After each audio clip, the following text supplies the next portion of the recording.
Evo za početak, da li smatrate da premijer Zdravko Krivokapić treba da podnese ostavku kako to traži Demokratski front? Naravno da ne smatram. Premijer ima, kao što smo rekli, punu podršku i moju i Demokratske Crne Gore.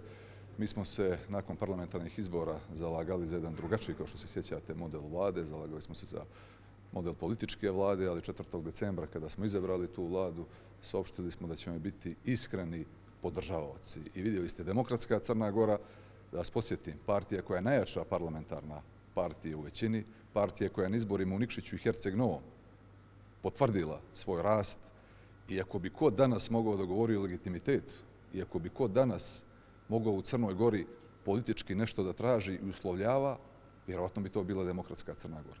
Imate suprotan pristup. Mi za ovih 9 mjeseci niti jednog dana niti smo uslovljavali, niti smo ucjenjivali, niti smo na bilo koji način opstruirali poštovanje izborne volje građana i poštovanje svega onoga što je zajednička potreba da ekonomski, pravno i moralno oporavljamo Crnu Goru. Mi smo dali riječ, mi poštujemo riječ, a ja ću vas podsjetiti da je gospodin profesor Zdravko Krivokapić bio nosilac izborne liste Koalicije za budućnost Crne Gore, ako se svi zajednički dobro sjećamo.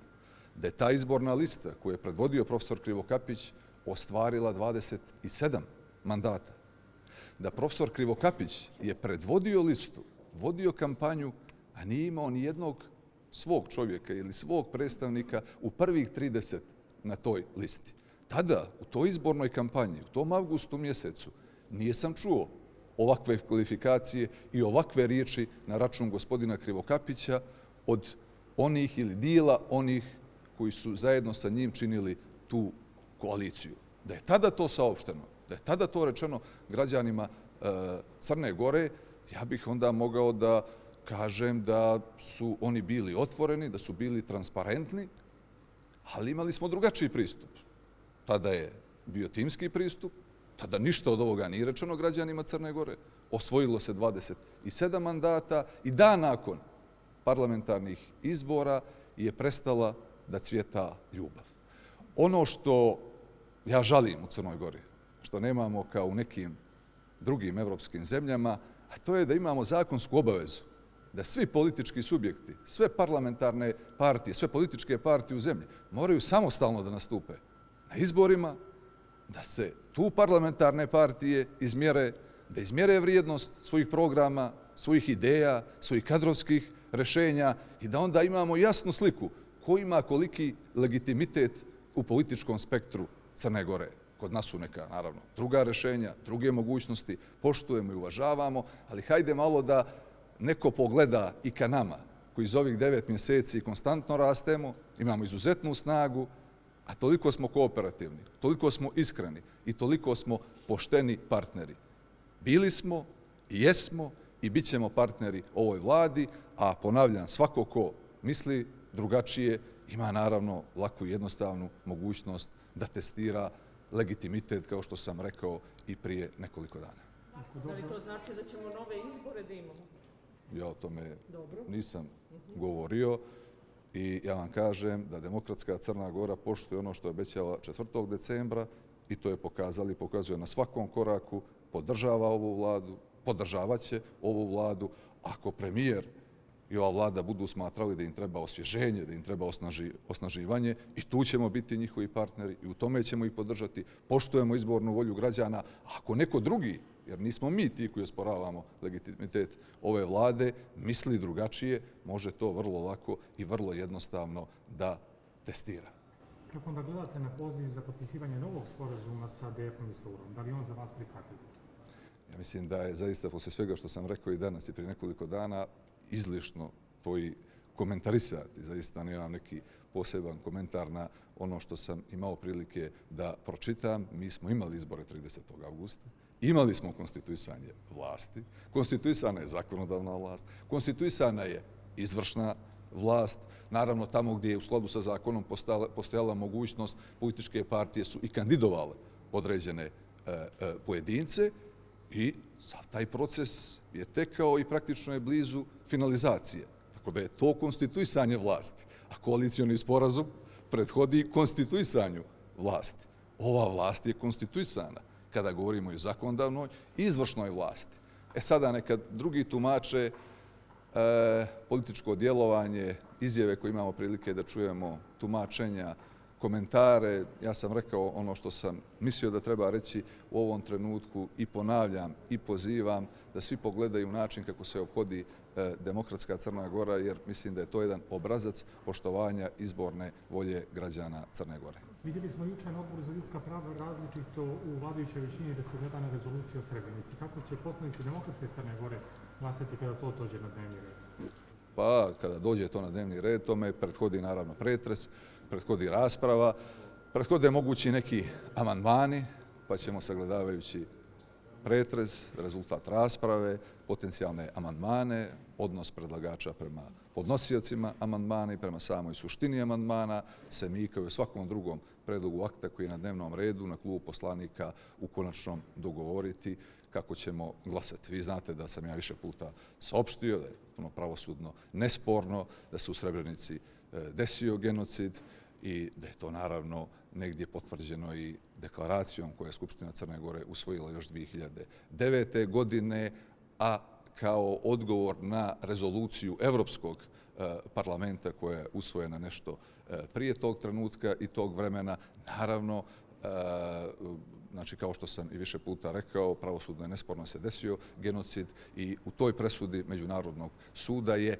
utvrđena pojedinačna, a ne kolektivna odgovornost, jer nijedan narod niti jeste, niti može biti genocidan. Sada, zašto se uporno aktualizuje to pitanje?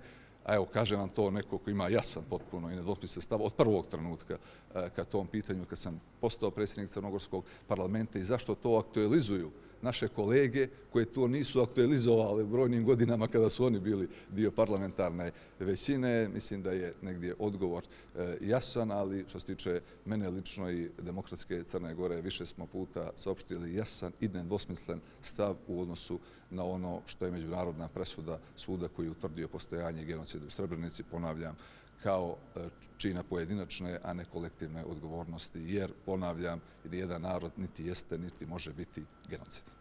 Samo još jednom vratite. Znači, u principu za vas je rekonstrukcija moguće vlade samo ukoliko premijer tako nešto zatraži. Vi ne vidite prosto nikakav razgovor sa konkretno koalicijom za budućnost Crne Gore koja vas je pozvala vas i Juru na razgovor oko političke krize. Znači, ukoliko premijer bude želeo da bude rekonstrukcija, to je nešto što vi podržavate, to je samo jedna stvar. I druga stvar, gospodin Medojević je koristio riječ da je ova trenutna situacija neodrživa.